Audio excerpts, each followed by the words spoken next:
Assalamualaikum warahmatullahi wabarakatuh. Selamat datang di channel Fikih Aliyah. Pada video kali ini kita akan membahas tentang kaidah-kaidah am atau kata-kata yang umum dalam Al-Quran. Sebelumnya silahkan teman-teman klik tombol subscribe di bawah untuk mendukung kami dalam memberikan tayangan yang lebih baik.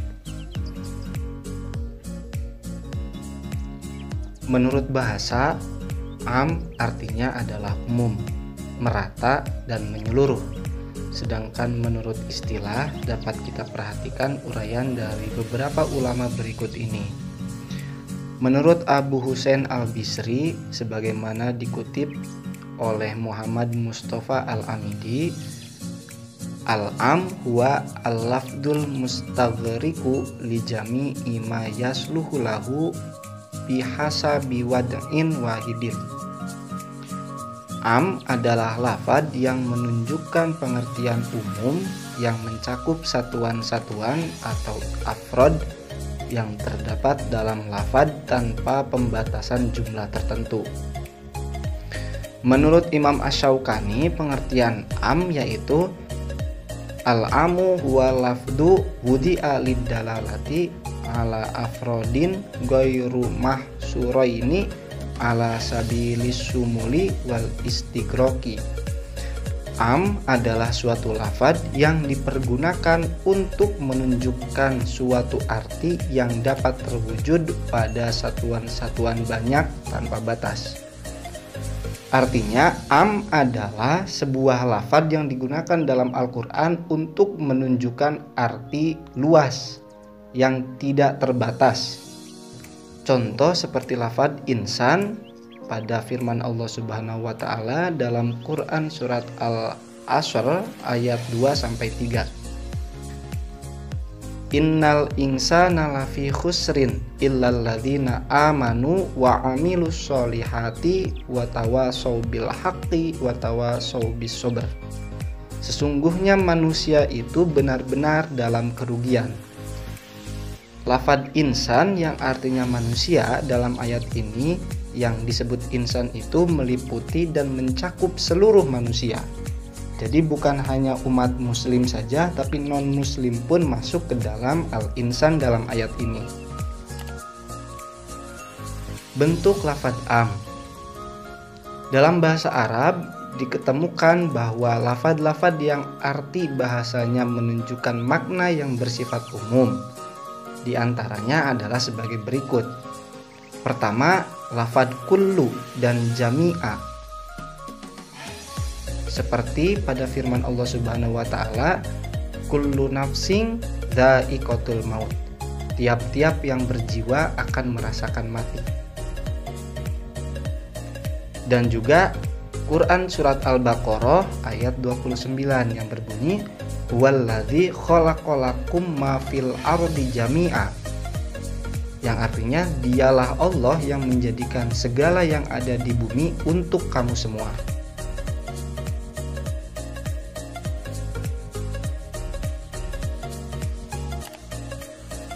Penjelasannya bahwa siapa saja yang bernyawa pasti akan mati, dan apa saja semua yang ada di muka bumi dijadikan Allah Subhanahu wa taala untuk manusia. Lafadz am yang kedua adalah lafadz mufrad yang dimakrifatkan oleh alif lam yang menunjukkan jenis. Contoh seperti lafadz az-zaniyatu dalam Quran surat An-Nur ayat 2. Az-zaniyatu waz-zani fajlidu kulla wahidin minhuma mi'ata jaldah. Perempuan yang berzina dan laki-laki yang berzina, maka deralah tiap-tiap seorang dari keduanya 100 kali dera. Penjelasannya adalah bahwa semua orang yang berzina, muhson baik perempuan maupun laki-laki, wajib didera 100 kali. Lafadz am yang ketiga adalah lafadz jamak yang dimakrifatkan dengan alif lam yang menunjukkan jenis. Contoh seperti lafadz al-mutallaqatu pada firman Allah Subhanahu wa taala dalam Quran surat Al-Baqarah ayat 228, Wal mutallaqatu yatarabbasna bi anfusihinna salasata quru. Wanita-wanita yang ditalak hendaklah menahan diri atau menunggu untuk tidak menikah lagi selama 3 kali quru. Penjelasannya, siapa saja yang namanya perempuan apabila ditalak oleh suaminya wajib menunggu untuk menikah lagi selama 3 kali quru. Lafad am yang keempat adalah lafad mufrad dan jamak yang dimakrifatkan dengan idhofah. Contoh seperti nikmatallah dalam Quran surat Al-Baqarah ayat 231 yang berbunyi wadhkuru nikmatallahi alaikum. Artinya, dan ingatlah nikmat Allah kepadamu. Penjelasan, nikmat Allah Subhanahu wa taala di sini meliputi segala macam nikmat yang diberikan oleh Allah Subhanahu wa taala. Lafad am yang kelima adalah isim mausul atau kata sambung seperti alladzina, alladzi, allati, allai. Seperti pada firman Allah Subhanahu wa taala, walladzina yarmunal muhsonati dalam Quran surat An-Nur ayat 4 yang artinya dan orang-orang yang menuduh wanita-wanita yang baik-baik. Penjelasannya adalah siapa saja yang menuduh wanita solihah atau wanita yang tidak bersalah berbuat zina wajib didera 80 kali dera. Lafad am berikutnya adalah isim istifham atau kalimat tanya, meliputi lafad ma, man, mata, aina. Seperti pada firman Allah Subhanahu wa taala, mata nasrullahi ala inna nasrullahi qarib. Bilakah datangnya pertolongan Allah, ingatlah sesungguhnya pertolongan Allah itu amat dekat. Penjelasannya bahwa pertolongan Allah Subhanahu wa taala itu bersifat umum, kapan saja dapat diberikan. Lafad am berikutnya adalah isim nakiroh sesudah la nafi. Seperti pada sabda Nabi Muhammad SAW, la hijrota ba'dal fathi. Tidak ada hijrah setelah penaklukan Makkah. Penjelasannya, semua orang muslim yang berpindah dari negara orang non-muslim ke negara orang muslim tidak dinamakan hijrah. Terakhir adalah lafad-lafad seperti ma'syaro, ma'asyiro, amah, sairun, kafah yang artinya semua. Seperti pada sabda Nabi Muhammad SAW, ya ma'syaro syababi manistato'a minkumul ba'ah falyatazawwaj. Hai para pemuda, barang siapa di antara kamu mampu untuk menikah, maka hendaklah menikah. Penjelasannya bahwa semua pemuda yang sudah mampu menikah maka diwajibkan segera menikah. Kita masuk ke dalam pembahasan kaidah-kaidah am. Dalam usul fikih banyak kaidah yang berhubungan dengan lafadz am. Di antaranya kaidah pertama yaitu al-umumu la yatasawwaru fil ahkami. Keumuman itu tidak menggambarkan suatu hukum. Maksud kaidah ini adalah bahwa lafadz am itu masih global, masih bersifat umum dan belum menunjukkan ketentuan hukum yang jelas dan pasti. Contoh seperti Quran surat Hud ayat 6, wa ma min dabbatin fil ardi illa 'alallahi rizquha wa ya'lamu mustaqarraha wa mustaudaha kullun fi kitabim mubin. Dan tidak ada suatu binatang melata pun di bumi melainkan Allah lah yang memberi rezekinya, dan Dia mengetahui tempat berdiam binatang itu dan tempat penyimpanannya.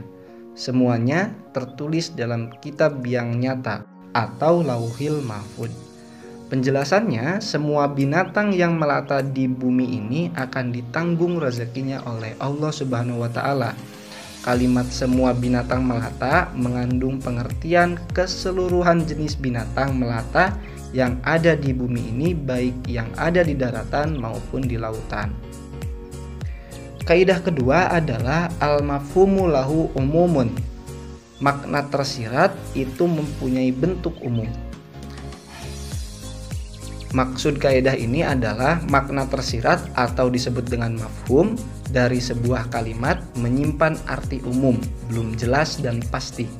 Contoh seperti Quran surat Al-Isra ayat 23, fala taqul lahuma uffin wala tanharhuma wa qul lahuma qaulan karima. Maka sekali-kali janganlah kamu mengatakan kepada keduanya, maksudnya orang tua, perkataan dan janganlah kamu membentak mereka dan ucapkanlah kepada mereka perkataan yang mulia. Makna tersirat atau mafhum dari ayat ini, perkataan bersifat umum, dapat bermakna mencaci, menghina, berkata kotor yang semuanya hukumnya haram. Kaidah ketiga adalah al-mukhatibu yadkhulu fi umumi khitobi. Orang yang memerintahkan sesuatu maka ia termasuk di dalam perintah tersebut. Kaidah ini dapat dipahami bahwa hukum berlaku bagi orang yang memerintahkan dan juga berlaku bagi orang yang diperintah. Kecuali dalam hal ini tidak berlaku bagi Allah Subhanahu wa taala. Contohnya adalah seorang guru memerintahkan peserta didiknya untuk tidak datang terlambat atau tepat waktu. Berdasarkan kaidah ini, guru juga harus datang tepat waktu. Kaidah yang terakhir adalah al-ibratu bi umumil lafdi la bi khususis sabab. Pelajaran atau ibroh diambil berdasarkan keumuman lafaz, bukan karena kekhususan sebab.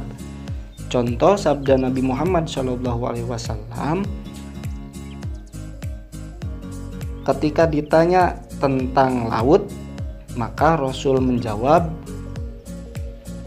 huwa at-tahuru ma'uhu hillu maitatuhu.